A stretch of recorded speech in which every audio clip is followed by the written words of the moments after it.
राधे राधे। कैसे हैं आप सभी लोग? आशा करती हूँ स्वस्थ होंगे, प्रसन्न होंगे और अपने उन्नति के मार्ग की तरफ अग्रसर होंगे।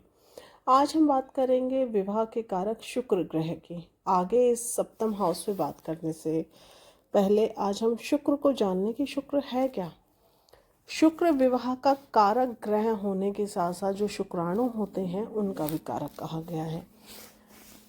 शुक्र विवाह का कारक है। फल दीपिका में कहा गया है कि यदि शुक्र पाप कत्री योग में हो या शुक्र से 4, 8, 12 भाव में पाप ग्रह हो, अशुभ ग्रह हो, या शुक्र अशुभ ग्रहों से प्रभावित में हो, दृष्टि में हो, युति में हो, किसी भी प्रकार से, तो वो भार्या की मृत्यु की ओर संकेत करता है।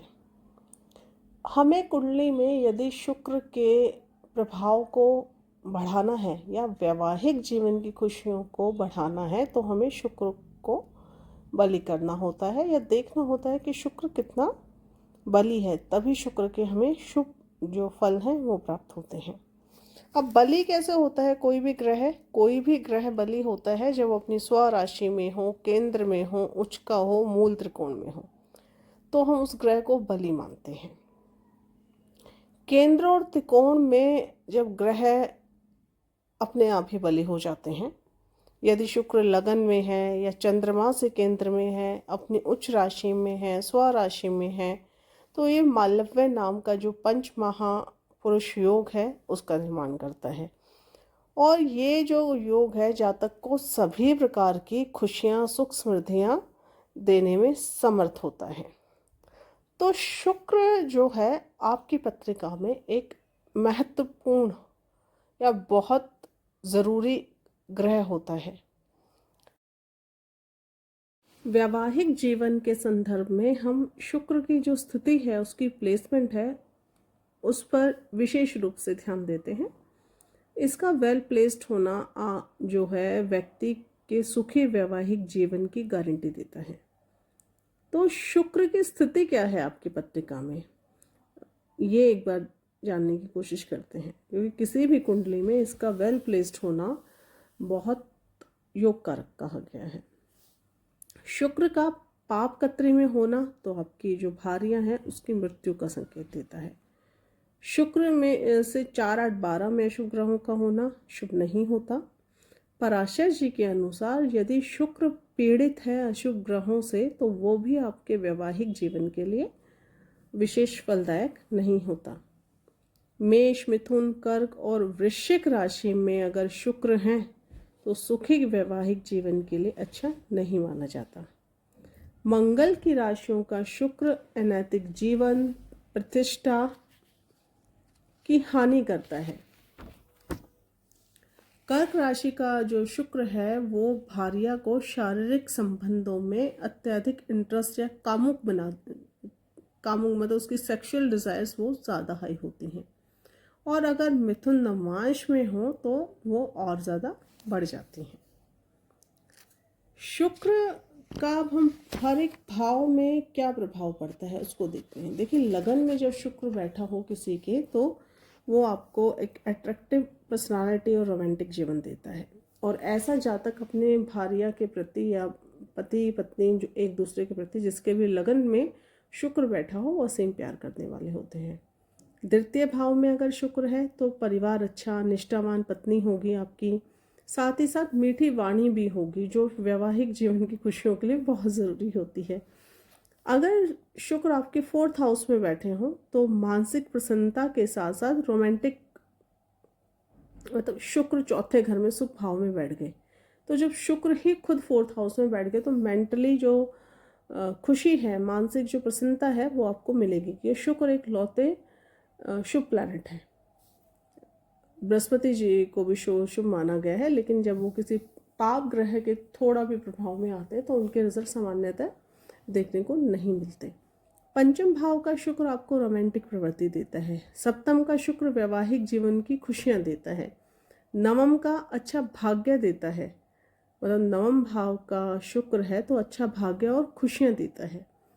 10th और 11th में अच्छा वैवाहिक जीवन देता है। और जब यही शुक्र 12वें भाव में बैठे हों तो रति सुख जो है जातक का बहुत अच्छा होता है। शुक्र का शुभ ग्रहों से दृष्ट होना, भाव बल के साथ होना, अष्टक वर्ग में 5 बिंदु से अधिक होना, अस्त ना होना, शुभ कर्त्री वर्गोत्तम, ये सारी बातें जो हैं इनके बल में वृद्धि करती हैं। नीच का हो, केंद्र में हो, बेशक से त्रिकोण में हो, तो जो नीच का जो शुक्र होगा तो उस चीज़ को भी नकारा नहीं जा सकता। और विवाह के संदर्भ में शुक्र और सूर्य की युति अच्छी नहीं मानी गई है, क्योंकि दोनों शत्रु हैं। यदि मेष या वृश्चिक राशि में सूर्य की और शुक्र की युति हो जाए तो जब इनकी दशा चलेगी वो विवाह को तुड़वा भी सकते हैं, डिवोर्स करा सकते हैं। शुक्र नवांश में उच्च का हो, प्रतिष्ठित हो, तो भार्या बहुत अच्छी और वेल कल्चर्ड जिसको हम बोलते हैं उस तरीके की होगी। तो यहाँ हमने आज जाना शुक्र के बारे में। एक और चीज़ें आप सभी के साथ साझा करना चाहूँगी कि मंगल का भी हमें पत्रिका में विचार कर लेना चाहिए, क्योंकि मंगल जो है वो रति की इच्छा का कारक होता है। फीमेल के चार्ट्स में एक बार मंगल को भी देख लेना चाहिए। शुक्र जहाँ विवाह और शुक्राणुओं का कारक है, तो मंगल रति की इच्छा का कारक होता है। बॉर्न मैरो के लिए हम मंगल को देखते हैं। फीमेल की कुंडली में हालांकि बृहस्पति पति का कारक होता है, तो उस पर भी आपको एक बार विचार कर लेना चाहिए। मंगल वक्री हो, शुभ ना हो, अशुभ ग्रहों से प्रभावित हो, तो वो भी वैवाहिक जीवन में परेशानियां देते हैं। तो ये तो हमने जाना कि वैवाहिक जीवन में शुक्र की भूमिका क्या है। आगे ऐसे ही हम सूर्य, मंगल, जितने भी प्लैनेट हमारे होते हैं वो क्या रोल निभाते हैं मैरिज लाइफ में, या सप्तम भाव में उनका प्रभाव क्या पड़ता है, वो डिस्कस करेंगे।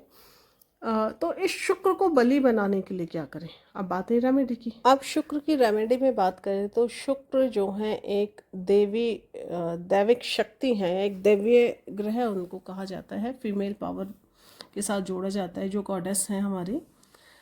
तो देवी की आराधना करनी चाहिए, क्योंकि दुर्गा सप्तशती में ये पढ़ने को मिलता है, देवी पूजन करे जो नारी, या सुत वित्त संपत्ति सगरे पावे, दुर्गा पाठ जो प्रेम से गावे। तो दुर्गा माँ की आराधना करनी चाहिए, दुर्गा सप्तशती का पाठ करना चाहिए अपनी श्रद्धा के अनुसार। और इसके साथ साथ ही माँ पार्वती की पूजा, मतलब गॉडेस जो हैं, फीमेल जो हमारे देवी हैं, उनकी हमें आराधना करनी चाहिए। और इसके साथ साथ ही हमेशा हमें साफ़ सुथरे कपड़े पहनने, परफ्यूम हम इस्तेमाल कर सकते हैं, अच्छे से जो है बन के रहना चाहिए, साफ़ सुथरा रहना चाहिए, ये सब रोज़ नहाना चाहिए, तुलसी के पौधे में जल चढ़ाइए। तो ये छोटी छोटी रेमेडीज़ हम रेगुलर करके हम शुक्र को बल दे सकते हैं। महिलाओं की इज्जत कीजिए, आपकी माँ, बहन, बेटी या आपकी कुलीग कोई भी हो, तो इससे शुक्र ग्रह जो आपके हैं स्ट्रांग होते हैं और आपको उसका पॉजिटिव रिजल्ट मिलना शुरू हो जाता है। तो ये बात आज हमने बात की शुक्र प्लैनेट की, जो विवाह का कारक कहा गया है। आगे इसी तरह की अन्य जानकारी जानने के लिए आप हमसे जुड़ें, हमारे चैनल को लाइक कीजिए, सब्सक्राइब कीजिए, और यदि पसंद आए तो शेयर कीजिए। हमसे जुड़े रहने के लिए